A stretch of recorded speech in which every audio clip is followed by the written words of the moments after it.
l'heure de l'invité de la rédaction. Bienvenue à vous. On s'intéresse ce soir aux perspectives de la campagne agricole marocaine.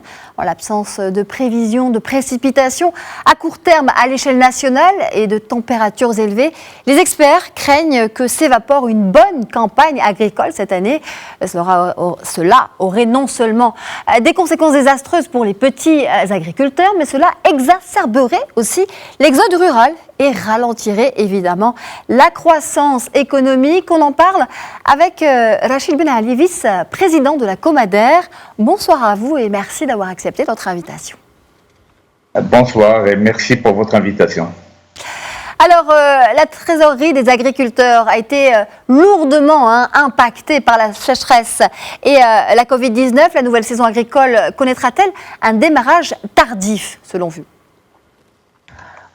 Écoutez, c'est un problème auquel les agriculteurs sont confrontés chaque année. Bon, il y a toujours le démarrage qui est un peu difficile, surtout que l'été tarde ces dernières années.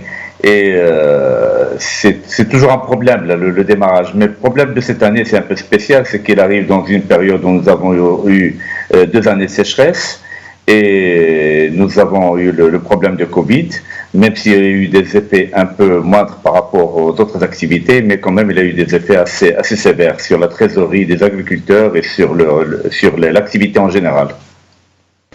Alors, 2 principaux facteurs impactent cette saison. Il y a les facteurs climatiques et financiers avec la sécheresse et le Covid qui ont mis à mal la trésorerie des agriculteurs avec un faible chiffre d'affaires réalisé.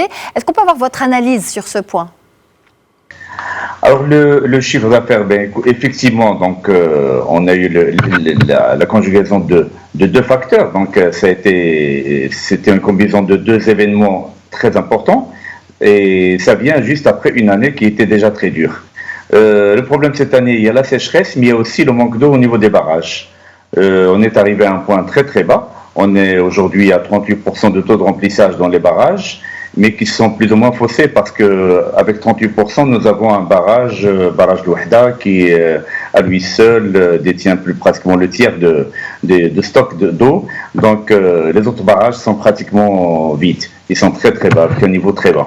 Le chiffre d'affaires cette année, il était bas. On était obligé parce que d'ailleurs on était présent, on était l'un des rares pays à avoir des produits avec un prix très raisonnable pendant toute la période de confinement, même après le confinement. On a eu tous les produits dans tous les étalages et avec des prix très raisonnables. Mais malheureusement, l'agriculteur a souffert énormément. Et là, il faut rendre hommage aux agriculteurs qui sont restés dans leur champ, malgré pour faire face à la pandémie, tous les problèmes qui ont suivi. Et pour arriver en fin de compte à vendre des produits avec un prix nettement plus bas. Et c'est le problème malheureusement des souks qui ont été fermés et automatiquement ça a bloqué les marchés. Les agriculteurs ne pouvaient pas vendre leurs produits. Il y avait un problème de déplacement des ouvriers. C'était très difficile de se déplacer d'un côté à l'autre et c'est pas facile avec les conditions de confinement qu'on a connues. Et tout ça a perturbé et ça a donné des effets très négatifs sur le portefeuille de l'agriculteur. Alors, on le voit, le problème est complexe, vous venez de le décliner. Rachid Ben Ali, l'agriculteur, on le sait, consacre une fortune chaque année pour alimenter son bétail. L'élevage représente la banque de l'agriculteur et donc sa principale source de revenus.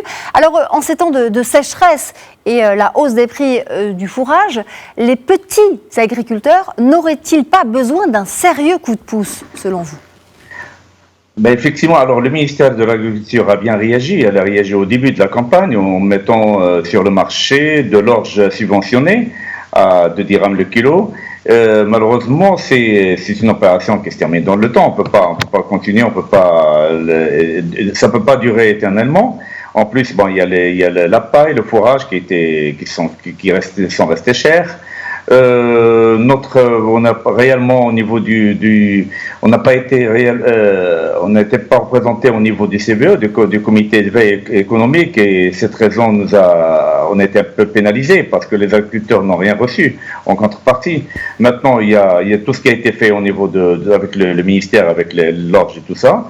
Il y a eu des crédits au niveau de notre banque qui nous suit, qui suit un petit peu l'agriculteur. Donc, il a eu des crédits, il a donné un peu de crédit. On a eu de l'assurance sécheresse qui a quand même mis sur la table cette année 850 millions de dirhams. C'est pas négligeable, mais malgré ça, c'est très difficile. C'est difficile de commencer. Cette année, maintenant on prépare, tout est préparé. Les agriculteurs, ils sont obligés de continuer. Ils mettent même avec le minimum des moyens, ils sont obligés de continuer. Maintenant, ça devient. Mais on est confiant pour l'avenir. Et dans ce contexte, avec de bonnes précipitations au début de la saison agricole, les agriculteurs seront-ils plus à même d'accepter de dépenser plus d'argent pour démarrer la campagne, selon vous? On est obligé, dans l'agriculture, on est obligé de suivre. Maintenant, il faut bien séparer parce que l'agriculture d'aujourd'hui, c'est pas l'agriculture d'avant le plan Maroc vert. Avant le plan Maroc vert, c'était une agriculture qui était basée pratiquement 100%, 90% sur la seule agriculture, sur la pluie. Maintenant, avec le plan Maroc vert, avec tout ce qu'il appelle les 500 000 hectares de plus au niveau de l'irrigation par goutte à goutte et tout ça, ça a donné ses fruits. Aujourd'hui, c'est toujours les effets sont atténués. C'est pas vraiment les effets qu'on avait il y a une dizaine d'années ou il y a une douzaine d'années, où les effets étaient désastreux quand il y avait un problème pareil. Mais là, cette année, elle est amortie, c'est-à-dire il y a certains produits qui se portent beaucoup mieux. Et là, je parle de maraîchage, je parle de l'arboriculture, Mais au niveau des céréales, c'est vrai, pour démarrer cette année, les agriculteurs, comme chaque année, ils sont là, ils mettent l'argent, ils vont mettre de l'argent. Mais malgré ça, heureusement qu'il y a la banque qui nous suit et ils sont obligés de faire, même avec tous les problèmes qu'on a. Un dernier mot, Rachid Ben Ali, sur ce problème du stress hydrique qui est névralgique au Maroc, sécheresse structurelle, déficit critique de pluviométrie, baisse sévère des réserves de barrages. Comment est-ce que le Royaume pourra remédier à la pénurie d'eau dans la région sous Massatra notamment? Alors parmi les solutions, il y a le dessalement de l'eau de mer. Alors, le projet de dessalement l'eau de mer, il verra le jour, il a été lancé par Sa Majesté le Roi, et il y a quelques mois. Il va voir le jour dans, disons, 7-8 mois. Donc, disons, maximum fin 2021, il verra le jour. Mais ça restera un peu cher. Mais malgré ça, les agriculteurs, on est obligé de le faire. On n'a pas le choix. On n'a plus le choix maintenant. Uniquement, c'est le dessalement. Et il y aura peut-être, comme ce qui s'est passé au niveau de Sousse avec le transfert d'eau du barrage de Garden, et ce qui se fait aujourd'hui au niveau du SEIS, il y a un projet qui est en cours. Peut-être qu'il y aura aussi un projet, c'est ce qu'on demande, les agriculteurs demandent toujours ça, c'est le transfert du barrage de Wahda, un barrage où il y a quand même 2 milliards de mètres cubes d'eau qui peuvent être déplacés vers la région du Chaouia ou la région du côté du Rab, du côté de... Donc il y a des possibilités au niveau du transfert, au niveau des dessalements. C'est les deux possibilités qui nous restent et sur lesquelles on compte énormément.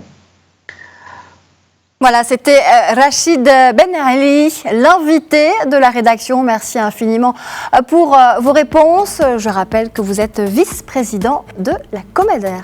Merci à vous.